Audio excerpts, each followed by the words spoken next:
In the previous episode, Kelvin and his group ran into the archdemon Victor. Victor wants to become the next demon lord by eating Sarah, the daughter of the last demon lord. Kelvin is excited to go up against someone so strong. Victor evens the playing field by using black magic to call up skeletons. When the skeletons attack, Kelvin and his group are able to protect themselves and easily kill them. Victor likes how they work together. He hits the ground and makes a screen of smoke. But Kelvin tracks him down with his magic and can guess what he will do next. Kelvin warns Gerard about Victor's underground attack, so he can dodge it. Kelvin gets away from an arm that tries to grab him. Victor beats Gerard and sends him away with a blast. Victor keeps hitting Kelvin with his arm and is getting closer to him. Kelvin calls for Clotho, and it clings to Victor's arm and starts to take in his magic. Kelvin uses his binding spell to lock up one of Victor's arms while he is distracted. Victor tries to free himself while Kelvin busts Gerard's sword with his Vortex Edge spell. Victor tries to counter-attack with his other arm, but Ephil emerges from stealth and fires a blazing arrow. Victor stops the arrow by giving up his arm, and Gerard cuts off the other one with a sword. Victor isn't going to give up. He covers himself in black smoke and starts to change into something else. The three of them try to attack him before he is fully changed, but they are too late. Victor dashes to attack with his new form. Gerard stops him and even pushes him away. He keeps attacking, but Victor knocks him down. Then Kelvin calls on Clotho, who throws a lot of cursed weapons at him. Kelvin's failures from blacksmithing, Keldon, Ephil, and Clotho all attack with their best moves, which, when combined, do a lot of damage to Victor. He is thrown away, and a stone column breaks and falls on Sarah. Victor gives her his last bit of strength to protect her, and then he falls. Kelvin asks him why he kept her safe. Victor says he never had any plans to eat Sarah. In fact, Victor was Sarah's caregiver. He was her lone company and taught her how to fight. However, they were assaulted one day by the Empire's hero, and before he died, Sarah's father shut her up and instructed Victor to keep an eye on her. Victor intended to resurrect Sarah in a weaker age so that she might reign as the Demon King. Victor's last wish is for Kelvin to include Sarah to his party so she may finally see the world. Victor dies quietly, thanks to Kelvin's agreement.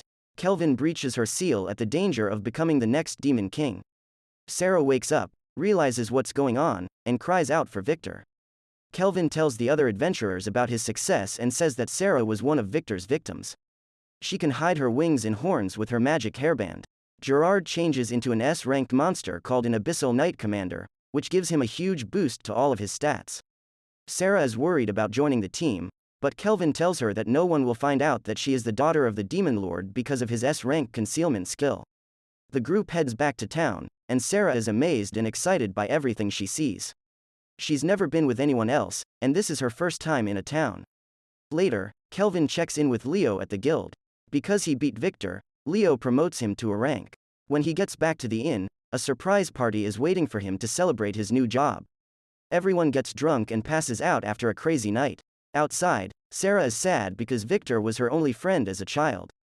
She decides to see the whole world in Victor's memory, especially the ocean where Victor promised she could learn to swim. After that, Kelvin feels his crafting skills reached to S rank, and he made the party some new gears. Sarah gets a new outfit and gauntlets made from Victor's carapace, and Gerard gets a new demonic sword called the Dane Sleeve.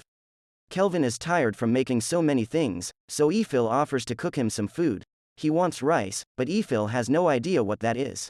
Kelvin goes crazy because he wants to eat rice, which he hasn't been able to do since he arrived on this world. The group heads to the coastal city of Torch, where Sarah can find rice and see more of the world. Gerard says Melfina has gone missing. She told Kelvin that because he couldn't summon her, so she left to try to take over one of her proxies so she could be with them in the physical world. Gerard realizes Melfina is envious of the two ladies who are at the party.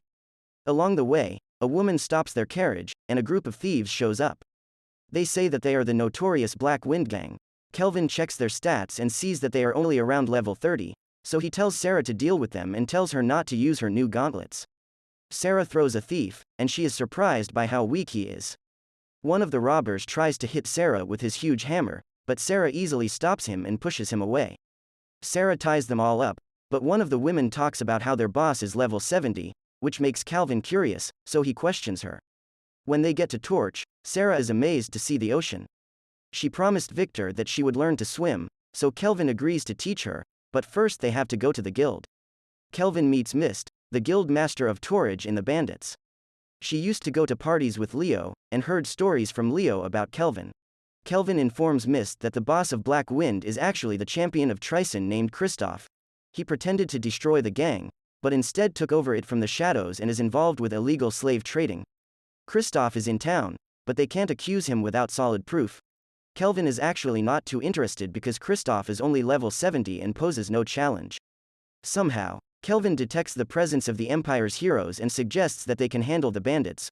With this suggestion, Mist requests the heroes to investigate the bandit hideout. Wanting to help the people, they accept the request. However, Kelvin has something planned. There is a room full of women who have been taken by bandits at their hideout. One of the thieves comes in. He tries to grab one of the girls, but Kelvin shows up, and Gerard knocks him out. In the meantime, Kristoff and his lieutenants talk about how one of their squads got killed. There is a knock at the door and Kelvin's group bursts in. Kristoff wants to revenge for his friends. However, Kelvin is not there to fight them. He quickly ends things with Kristoff to prepare for the main event. The heroes get to the hideout. They don't understand why it's empty. They find Clotho and try to fight it, but one of the slaves saves it by saying it belongs to their savior. They introduce themselves as the heroes of Daramis.